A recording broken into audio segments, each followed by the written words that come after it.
বিদ্যাকে নিয়ে ভাড়া ঘরে আলাদা করে সংসার করতে শুরু করলো রাজরিত। হ্যাঁ বন্ধুরা, সম্পূর্ণটা জানতে ভিডিওটা প্রথম থেকে শেষ পর্যন্ত দেখতে থাকুন।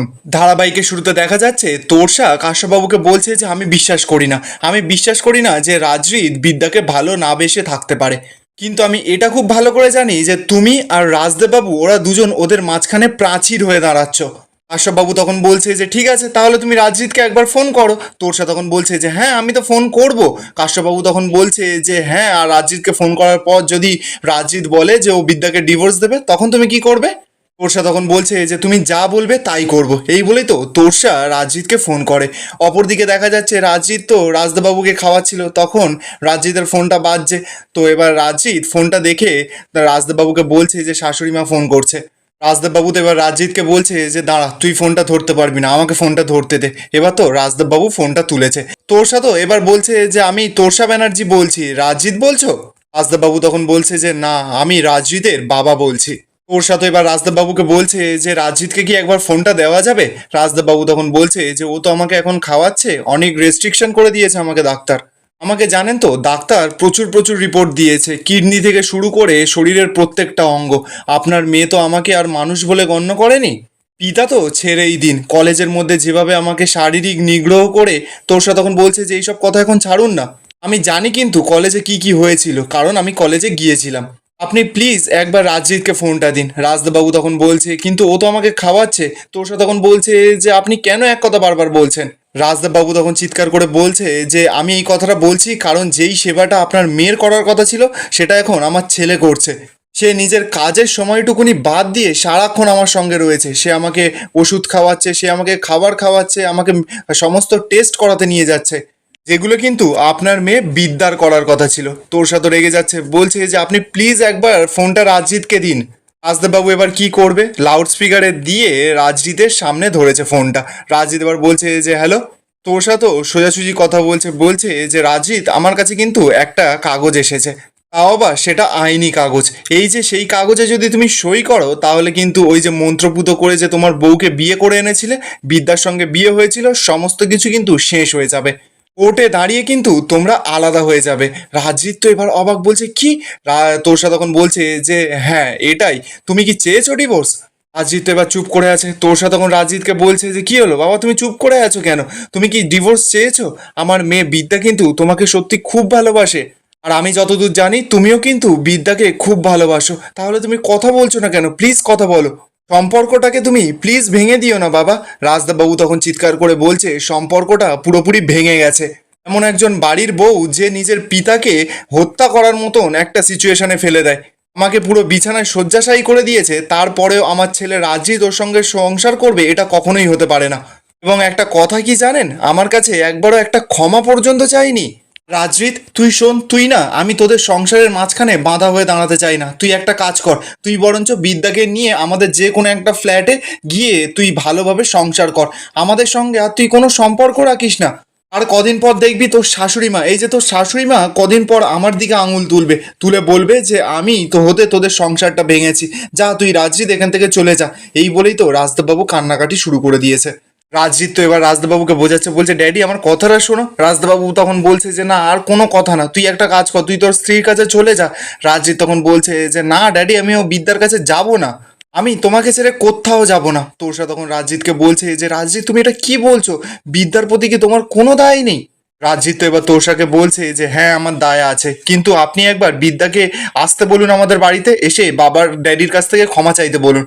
তোষা তখন বলছে রাজজিৎ দুই স্বামী স্ত্রীর মধ্যে কিন্তু কোনো কন্ডিশন থাকতে পারে না।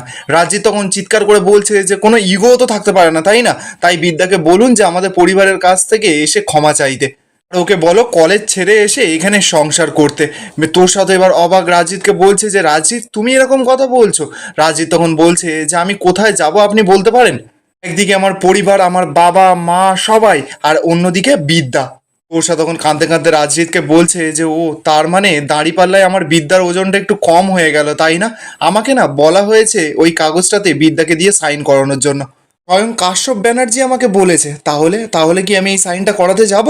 ভেঙে দেবো তাহলে তোমাদের সম্পর্কটা? উত্তর দাও রাজজিৎ। রাজজিৎ এবার চুপ করে আছে।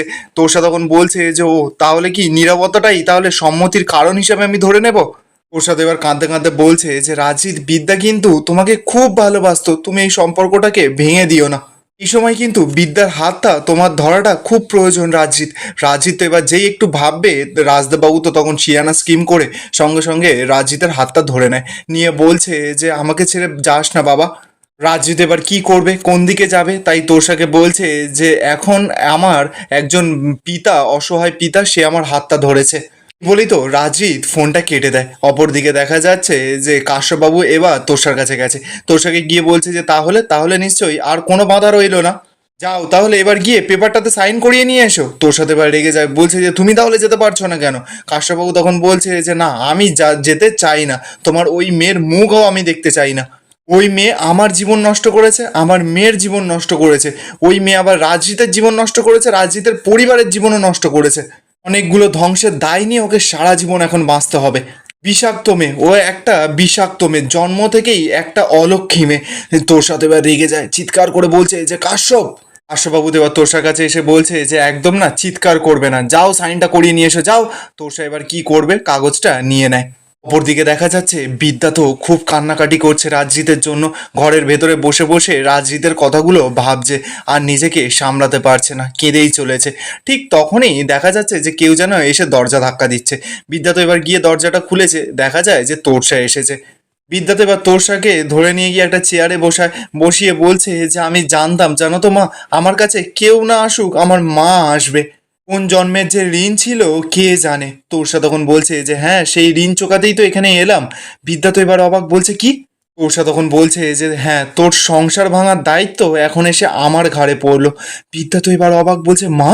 তোরসা তো এবার কাঁদতে কাঁদতে সেই ডিভোর্সের কাগজটা বের করেছে, বিদ্যাকে বলছে যে জানিস, এটা একটা আইনি কাগজ, এই কাগজে তুই যদি সই করে দিস তাহলে তোদের যে ডিভোর্সের কেসটা সেটা আদালতে উঠবে। বিদ্যা তো কথাটা শুনেই ওর মাথায় পুরো বাজ পড়ে যায়, ধুম করে মাটিতে বসে পড়ে। ওর সাথে এদিকে কাঁদছে আর বলছে যে আমার মেয়েটা পুরো একা হয়ে যাবে, ব্যাস এবার পুরো একা। কাজটা ঠিক করলো না রাজজিৎ, কাজটা একদম ভালো করেনি, খুব খারাপ কাজ করলো। বিদ্যা তো একটু মনের সাহস রেখে তোষাকে শান্ত করছে, বলছে যে মা, ও কি করবে, ওর তো কোনো দোষ নেই, ও ওর মাকে ছেড়ে, ওর বাবাকে ছেড়ে, ওর পরিবারকে ছেড়ে ও কি আমার কাছে আসবে? এটা কি কখনো সম্ভব? জানো তো মা, আমি না সেরকম মেয়ে নই যে কারোর পরিবারটাকে ভাঙতে যাব। মা, আমি তো তেমন মেয়ে নয় যে কারোর সংসার ভেঙে দেবো, আমি তো সেটা শিখিনি। তোর সাথে তখন কাঁদছে আর বলছে যে তুই কি করে পারবি, তুই তো অন্য শিক্ষায় শিক্ষিত, তুই তো ওরকম ধরনের শিক্ষা পাসনি, তুই তো শুধু ঘুরতে শিখেছিস, ভাঙতে তো কিছু শিখিসনি। ওর সাথে এবার শক্ত হয়ে বলছে যে ঠিক আছে, তুই এখানে সাইনটা করে দে, তো করে দে, তারপর ওই তুই কলেজ কর, কলেজ করে তোর ছাত্রছাত্রীদের নিয়েই তুই থাক, তুই এবার এই সমস্ত কিছু ছেড়ে দে, ছেড়ে দে তো। বিদ্যা তখন সরাসরি তোষাকে জানাচ্ছে যে মা, আমি কলেজটাও ছেড়ে দিয়েছি যে। তোষা তো সেটা শুনেই অবাক, বলছে যে তুই কি বললি, কলেজ ছেড়ে দিয়েছিস? বিদ্যা তখন বলছে যে হ্যাঁ মা, আমি আমার টেবিলে শেষ চিঠিটা লিখে কর্তৃপক্ষকে জমা দিয়ে এসেছি। এই প্রফেসর বিদ্যা ব্যানার্জি আর লেকচার দেবে না। আর এখানেই আজকের এপিসোডটা শেষ হয়ে যায়। আপনাদের কি মনে হচ্ছে, বিদ্যা আর রাজরিত কি তাহলে পুরোপুরি আলাদা হয়ে যাবে, নাকি ওরা আলাদাভাবে গিয়ে কোথাও সংসার করবে? কমেন্টে আপনাদের মতামত অবশ্যই জানাবেন।